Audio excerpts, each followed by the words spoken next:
புதியதொரு முன்மொழிவை ஈரான் அமெரிக்காவுக்கு கொடுத்திருக்கிறது என்கிற செய்திகள் வெளியாகி இருக்கிறது. புதியதொரு முன்மொழிவை ஈரான் அமெரிக்காவுக்கு கொடுத்திருக்கிறது என்கிற செய்திகள் வெளியாகி இருக்கிறது. இன்றைக்கு காலையில் டர்க்கி, ஈராக், அசர்பைஜான், ஈஜிப்ட் ஆகிய நாடுகளுடைய ஃபாரின் மினிஸ்டர்களோடும் அப்பாஸ் அராக்சி ஈரானுடைய ஃபாரின் மினிஸ்டர் பேச்சுவார்த்தை நடத்தி இருக்கிறாரு.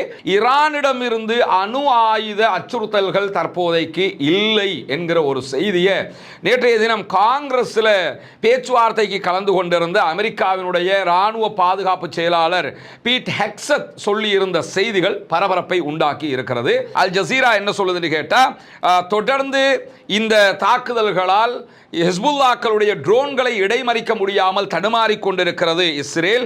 ஈரான் மீதான அமெரிக்காவினுடைய இந்த முற்றுகையை பயன்படுத்தி சோமாலியர்கள் கடந்த ஒரு வாரத்துக்குள்ளாக 4 கப்பல்களை கைப்பற்றி இருக்கிறார்கள். Subscribe now and press the bell icon.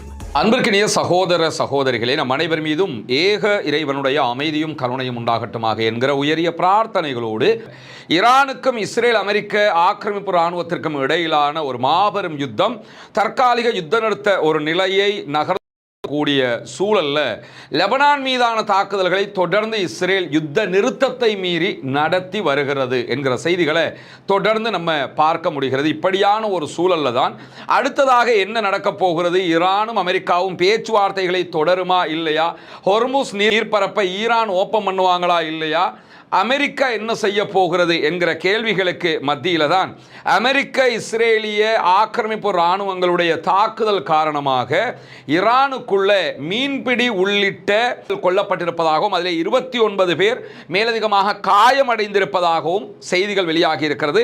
வர்த்தக கப்பல் தொழிலாளர் சங்கம் இன்றைக்கு இந்த தகவல்களை வெளியிட்டிருக்கிறார். அதே நேரம் 22 பொது மாலுமிகளும் 16 மீனவர்கள் மற்றும் 6 துறைமுக தொழிலாளர்களும் மொத்தமாக இதிலே கொல்லப்பட்டிருக்கிறார்கள். இவங்க தான் இந்த 44 பேர் என்கிற தரவுகள் வெளியாகி இருக்கிறது. எனவே இஸ்ரேலிய ஆக்கிரமிப்பு, அமெரிக்க ஆக்கிரமிப்பு இராணுவங்களுடைய தாக்குதல்களால் கொல்லப்பட்டவர்கள் பொதுமக்கள் தான் என்பதை நாம் இங்கே புரிந்து கொள்ள முடியும். மொத்தமாக பொதுமக்களை அழிப்பதையே கங்கணம் கட்டி ஒரு தொழிலாகவே செய்து கொண்டிருக்கிறது இந்த ஆக்கிரமிப்பு இராணுவங்கள் என்கிற நிலையில தான் ஈரான் சமீபத்திய தன்னுடைய முன்மொழி ஒன்றை இன்றைக்கு பாகிஸ்தானுக்கு வழங்கி இருக்கிறது என்கிற செய்திகள் வெளியாகி இருக்கிறது. ஏன்னா அமெரிக்கா ஒரு முன்மொழிவை தர்றாங்க, இப்படித்தான் இந்த பேச்சுவார்த்தை, இதை ஏற்றுக்கிறோம், இதை ஏற்றுக்கிற மாட்டோம்னு சொல்லி கொடுத்துருந்தாங்க. அதை ஏற்றுக்க முடியாதுன்னு சொல்லி ஆல்ரெடி ஈரான் சொல்லிட்டாங்க. பிறகு 2வது தடவை ஈரான் ஒரு ப்ரொபோசலை கொடுத்தாங்க, அதை ஏற்றுக்கிற முடியாதுன்னு அமெரிக்கா சொன்னாங்க. மீண்டும் அமெரிக்கா ஒரு ப்ரொபோசலை கொடுத்திருந்தது, அதில் நிறைய விவகாரங்களை நாங்கள் ஏற்றுக்கிற மாட்டோம் என்று ஈரான் சொல்லி இருந்தாங்க. இப்பொழுது ஈரான் மீண்டும் ஒரு ப்ரொபோசலை கொடுத்திருக்கிறாங்க. இந்த இடத்துல நம்ம என்ன கவனிக்கணும்னா, அமெரிக்காவினுடைய ப்ரொபோசல் எல்லாமே எப்படி இருக்குதுன்னு கேட்டால், நாங்கள் ஜெயிச்சிட்டோம், அதை நீங்கள் ஒத்துக்கிறணும், உங்ககிட்ட இருக்கப்பட்ட யுரேனியத்தை எங்ககிட்ட தரணும். யுத்தத்திலே ஜெயிச்சவங்க பேச்சுவார்த்தையில் விட்டு கொடுப்பாங்களான்னு கேட்டால் கண்டிப்பாக விட்டு கொடுக்க மாட்டாங்க. புதியதொரு முன்மொழிவை ஈரான் அமெரிக்காவுக்கு கொடுத்திருக்கிறது என்கிற செய்திகள் வெளியாகி இருக்கிறது. இன்றைக்கு காலையில் டர்க்கி, ஈராக், அசர்பைஜான், ஈஜிப்ட் ஆகிய நாடுகளுடைய ஃபாரின் மினிஸ்டர்களோடும் அப்பாஸ் அராக்சி ஈரானுடைய ஃபாரின் மினிஸ்டர் பேச்சுவார்த்தை நடத்தி இருக்கிறாரு. அவர்கள் சொன்ன செய்திகளையும் தாங்கள் பாகிஸ்தான் தரப்புக்கு எத்தி வைத்திருக்கிறோம் என்கிற செய்திகளை இன்றைக்கு ஈரான் அறிவித்திருக்கிறது. எனவே ஈரான் தொடர்ந்து சில முன்மொழிவுகளை கொடுத்து கொண்டே இருக்கிறது. அந்த முன்மொழிவுகளை அமெரிக்கா ஏற்றுக்கொள்ள வேண்டும், அதே நேரத்தில் அமெரிக்கா கொடுக்கக்கூடிய முன்மொழிவுகளை ஈரான் ஏற்றுக்கொள்ள வேண்டும் என்கிற தொடர்நிலை தான் எப்பொழுதுமே இருந்து வருகிறது. ஆனால் 2 தரப்புமே விடாப்பிடியாக நிற்பதால் தான் இந்த பிரச்சனைகளை அடுத்த கட்டத்திற்கு கொண்டு செல்ல முடியாத ஒரு நிலையாக தத்தளிப்பு நிலை உருவாகி இருக்கிறது. இந்த நேரத்தில் தான் ஈரானிடமிருந்து அணு ஆயுத அச்சுறுத்தல்கள் தற்போதைக்கு இல்லை என்கிற ஒரு செய்தியை நேற்றைய தினம் காங்கிரஸில் பேச்சுவார்த்தைக்கு கலந்து கொண்டிருந்த அமெரிக்காவினுடைய இராணுவ பாதுகாப்பு செயலாளர் பீட் ஹெக்ஸத் சொல்லியிருந்த செய்திகள் பரபரப்பை உண்டாக்கி இருக்கிறது. ஏன்னா அங்கே அணு ஆயுத பிரச்சனை இருக்குது, அது பண்ணுவோம், இதை பண்ணுவோம்லாம் சொன்னாங்க. இப்போ அங்கே அணு ஆயுத சிக்கல் எதுவுமே கிடையாது அப்படின்னு சொல்லி, அதனால நம்ம எஃபெக்டும் கிடையாது அப்படின்னு சொல்லியிருக்கிறாங்க. எஃபெக்ட் இல்லைன்னா இப்போ பேச்சுவார்த்தை ஈஸியாக முடிச்சிடலாமா இல்லையா? ஆனால் எஃபெக்ட் இல்லை என்று சொல்லி தெளிவாக அவர்களுடைய இராணுவ அதே போன்று பாதுகாப்பு செயலாளராக செயல்படுகிற பீட் ஹெக்ஸத் இன்றைக்கு இந்த தகவல்களை வெளியிட்டிருக்கிற அதே நேரத்தில் ஈரானுடைய நாடாளுமன்ற சபாநாயகர் முகமது பாகர் கலீபாப் என்ன சொல்றாருன்னு கேட்டால், ஒரு உதாரணத்தை சொல்லி ஒரு அறிக்கையை வெளியிட்டிருக்கிறார். அந்த உதாரணம் என்னன்னு கேட்டால், அமெரிக்காவில் 2 சுவர்கள் எழுப்பப்பட்டால், அமெரிக்காவை நடுவில் வச்சு 2 பக்கமும் 2 சுவர் எழுப்புறாங்கன்னு வைங்க, அது எங்க இருந்து எங்கங்கிறதையும் அவர் குறிப்பிட்டிருக்கிறார். குறிப்பாக நியூயார்க்ல இருந்து மேற்கு கடற்கரை வரைக்கும் ஒரு சுவர் வருகிறது. அப்படி ஒரு சுவரை போட்டுட்டு அடுத்ததாக லாஸ் ஏஞ்சல்ஸ்ல இருந்து கிழக்கு கடற்கரை வரைக்கும் ஒரு சுவரை எழுப்புறாங்கன்னு வச்சுக்கிறோங்க. இந்த 2ஐயும் எழுப்பினா அமெரிக்காவை மறைச்சிடலாமா இல்லையா? அமெரிக்காவுக்குள்ள எதுவும் போக முடியாது, உள்ள இருந்து வெளியே எதுவும் போக முடியாது. இப்படி நீங்க செஞ்சீங்கன்னு சொன்னா உங்களுக்கு எவ்வளவு கிலோமீட்டர்கள் இதை நீங்க செய்யணும்னு சொல்லி சொன்னா 7755 கிலோமீட்டர்களுக்கு நீங்க இப்படி சுவர் எழுப்பினா தான் அமெரிக்காவை மறைக்க முடியும். இதே நேரத்தில் எங்களுடைய ஈரானை பொறுத்தவரையில இதோட சேர்த்து நீங்க இன்னும் 1000 கிலோமீட்டருக்கு சுவர் எழுப்பினால் மட்டும்தான் ஈரானை மறைக்க முடியும். அப்படி என்று சொன்னால் 8755 கிலோமீட்டர்களை நீங்க மறைக்கணும். எனவே எங்களை முற்றுகையிடுகிறோம் என்பது உங்களுக்கு பலனளிக்காது என்று சொல்லி இன்றைக்கு கிண்டலாக அவர் இந்த தரவுகளை, செய்திகளை வெளியிட்டிருக்கிறார் என்கிற செய்திகள் வெளியாகி இருக்கிற அதே நேரத்தில் சீனா ஈரானுடைய நெருங்கிய கூட்டாளி. ஈரான்ல இருந்து 80% எண்ணெய் க்ரூட் ஆயில்களை வாங்குறதே சீனா தான். ஈரானுக்கு தேவையான மெஷினரிஸ்ல இருந்து எல்லாமே கொடுக்கிறதும் சீனா தான். இந்த யுத்தத்தில் அமெரிக்காவினுடைய F-35 முதலான விமானங்களை சுட்டு வீழ்த்துவதற்கும் ஈரானுக்கு உதவியதே இந்த சீனா தான் என்கிற செய்திகள் எல்லாம் இருக்கக்கூடிய நேரத்தில் தான் ஆல்ரெடி சீனாவுக்கு அமெரிக்க அதிபர் போறதுக்காக இருந்தார். யுத்தம் வந்ததுனால போகல. இப்பொழுது அதை இனிமேலும் நாம தாமதிக்க முடியாது, நாங்கள் போறோம்ங்கிற இடத்துக்கு வந்துட்டாங்க. 14, 15ஆம் தேதிகளில் அவருடைய பயணம் இருக்க போகிறது. ஆனால் இந்த 14, 15ஆம் தேதிகளுக்கு முன்பதாகவே ஈரானுக்கும் அமெரிக்காவுக்கும் இடையில ஏதாவது ஒரு உடன்பாடு வருவதற்கான வாய்ப்பு இருக்கிறது, வந்தே ஆகவும் வேணும். ஏன்னா சீனாவில் போய் அதை பற்றி அவர் பேச வேண்டி இருக்கிறது.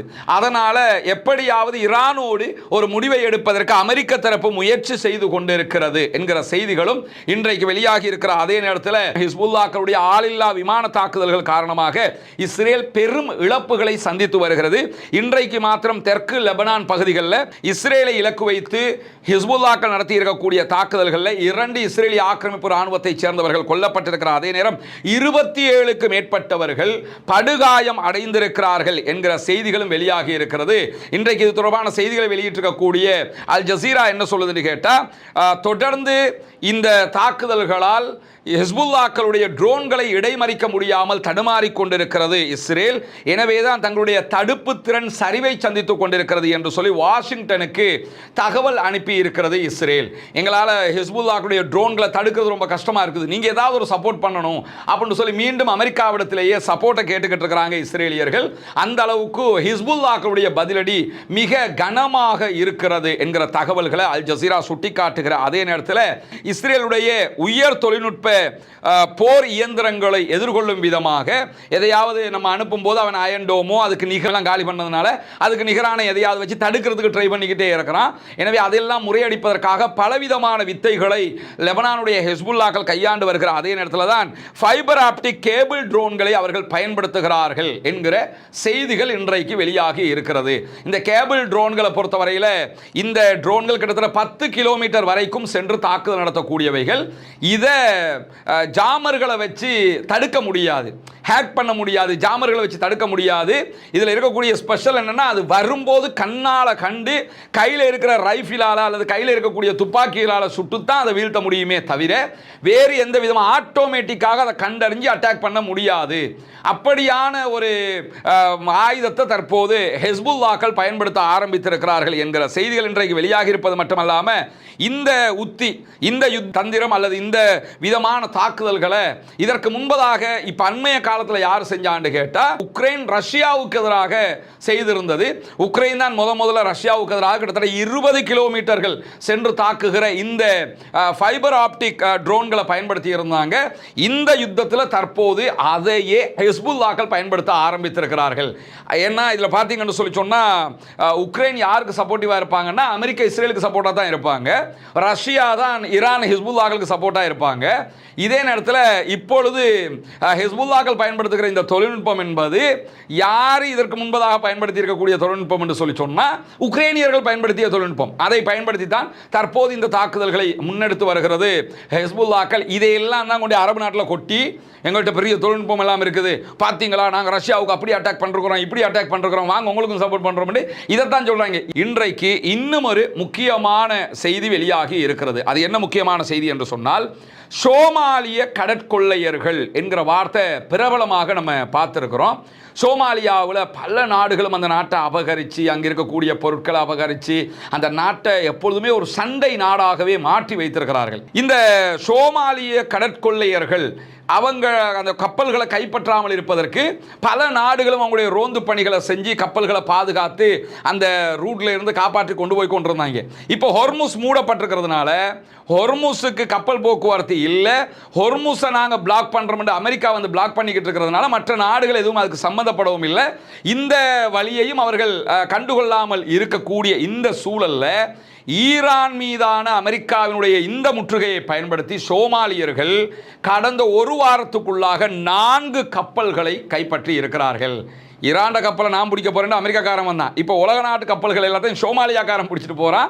இதன் பின்னணியில் ஈரான் இருக்கிறது என்கிற தகவல்கள் வெளியாகி இருக்கிறது. ஆனால் உறுதிப்படுத்தப்பட்ட தகவல்கள் கிடையாது. ஈரானுடைய இந்த நிலையை பயன்படுத்திக்கிட்டு சோமாலியாவை சேர்ந்த படைப்பிரிவுகள் என்ன பண்றாங்கன்னு கேட்டா, இந்த கப்பல்களை கைப்பற்றி கொண்டு செல்கிறார்கள். குறிப்பாக ஹானர் 25 போன்ற மாபெரும் பிரம்மாண்டமான டேங்கர்களை எல்லாம் அவர்கள் கைப்பற்றி இருக்கிறார்கள்.